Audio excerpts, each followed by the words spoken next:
Hey everybody, welcome to Big Joe Recovery. How's everybody doing? All right. I want to welcome a friend of mine here. This is... Hey, I'm Kelvin Young. Honored to be here with Joe just to share a little bit about myself. If you want me to dive into it, I can share. Yeah, let's dive in. Just a little bit about Big Joe Recovery. Okay. What I am focusing on is finding your path in recovery, especially early recovery. Yes. And I wanted to talk about congratulations on your 16 years, is that right? 15 years. Congratulations, you're welcome. Thank you. Thank you. March 6th, so it resonates with me. My mom's birthday is March 7th. Oh, that's so what's I'll up. always Yes, remember that. So, yeah, we're about finding your path and creating your own journey. That's what Big Joe Recovery is, finding the big you. Yes. The big overall. So that's a little bit about Big Joe Recovery. Please tell us a little bit about you and your pathways, and Absolutely. Tell us a little bit about who you work for and stuff like that. Yeah, Joe, thank you so much again for this opportunity to connect with all of you. Of course. Again, real quickly, my name is Kelvin Young. I'm a certified sound healer and co-founder of Soul Care Love with my beautiful life partner, Maria Del Carmen. I'm also a recovery support specialist and recovery coach at the Institute of Living, which is a psychiatric hospital here in Hartford.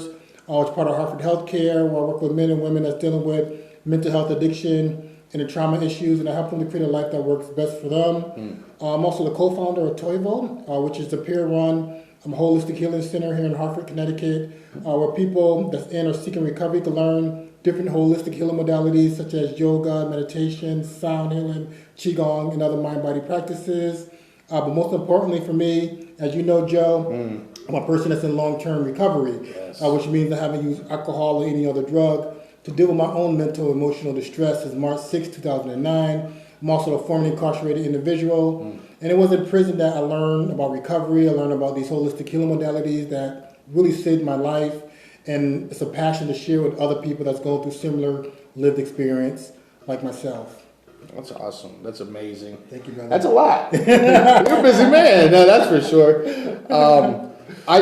For me personally, sound healing is just amazing. And thank you, man. A little bit. Can you tell us a little bit about the Phoenix, that the organization that's partnered with CCAR? Absolutely. And tell us a little bit about how you got involved with them. Yes, absolutely. I'm also a volunteer at the Phoenix. I'm here at CCAR right now. We're in partnership with CCAR here in Hartford, where I do sound healing sessions for people that's in or seeking recovery, as well as our allies, every other Wednesday from 6:45 to 7:45. It's amazing. And I connected Beautiful. Thank you, man. I connected with the Phoenix about maybe like 3 years ago when Lee brought the Phoenix here to Connecticut. I knew about the Phoenix. It's a national organization, and when I heard they was coming to Connecticut, it just really just warmed my heart. So I was able to connect with Lee, and I think sound healing was one of the first classes that we started here. Here at the Phoenix, and yoga, and it kind of just grew. The community just grew here, and I'm so excited to be a part of the Phoenix, and I'm really happy that we collaborated with CCAR. Because it's a perfect fit where the sober communities could come together, whether it's the Phoenix, whether it's CCAR. CCAR has been around for many years. It's a national organization as well, too, which is based in Connecticut. But, everyone internationally really knows about CCAR and all the work that they do. Nationally trained. So it's just a good fit. And I'm honored to be working with the Phoenix. And I'm honored to be part of CCAR, because CCAR is where I learned my recovery coaching. And, CCAR was one of the first organizations I went to when I got out of prison, because I learned about CCAR while I was incarcerated and all the work that they did. So I wanted to stay connected to the recovery community. That's amazing. Thank you, man. My story is a little similar. I'm also a product from the prison system. Yeah. It was all about changing my mentality. I had to make a change. Yes. Right? That's the key. I know you're very spiritual, right? Yes. And I'm really still learning a lot about it.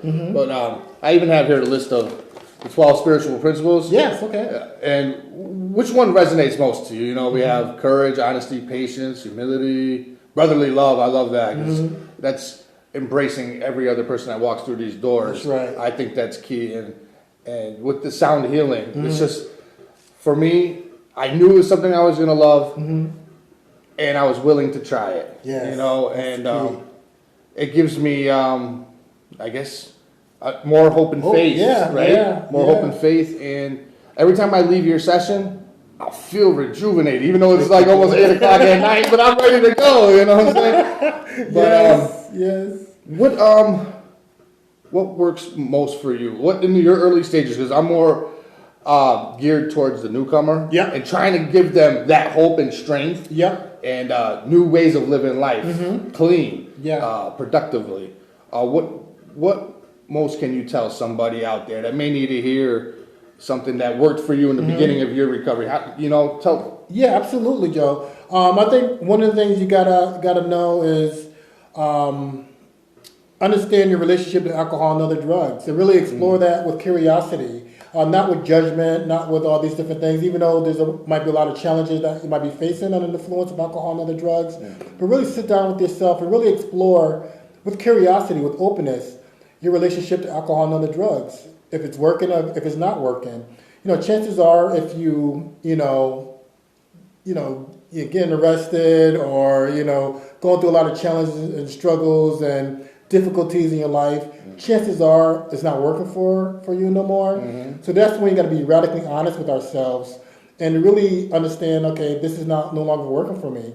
So you got to make that, once you understand if it's not working for you no more, we got to make some changes in our lives, Adjustments. and really understanding, looking at our mindset. I think our mindset is so important when we enter into a new way of living. Having the right mindset that's focused on sobriety and recovery, finding people in your life that support you in your recovery, whether it's 12-step communities, places like CCAR, the Phoenix, positive, sober people that have your best interests at heart, and really stick to the community, because I've been sober for 15 years now, and I didn't do it by myself. I had people that had my best interest. I had community. I had support. So we definitely need that. Whether it's peer support from people like us, places like CCAR, or even professional support from a therapist, from a clinician, from any other support, even a recovery coach or recovery support specialist, or even natural supports from my loved ones, from my family, from my friends, really people that have our best interests at heart. We got to have support. And for me, recovery is understanding, it's about living a lifestyle, a lifestyle that's a healthier lifestyle that's free from alcohol and other drugs. So therefore, really diving deep into different resources that's recovery oriented. There's a lot of read-ins, there's a lot of websites, there's a lot of information that we can Google, and just really helps us to stay focused. Yeah, plenty of resources, especially on YouTube as well. That's it. That's right.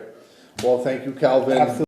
Always a pleasure. Man. Yes. Thank you for being of service. Thank you. Thank you, and brother. a man of integrity. Thank you, brother. And sharing the message of hope to others. Thank you so Appreciate much. you so much. Appreciate you too, Joe. It's an honor to have you on. Thank you, man. Thank you. Thank you for sharing your All love, right. Yes, peace, and peace, happiness. y'all. Thank you. Thank you very much.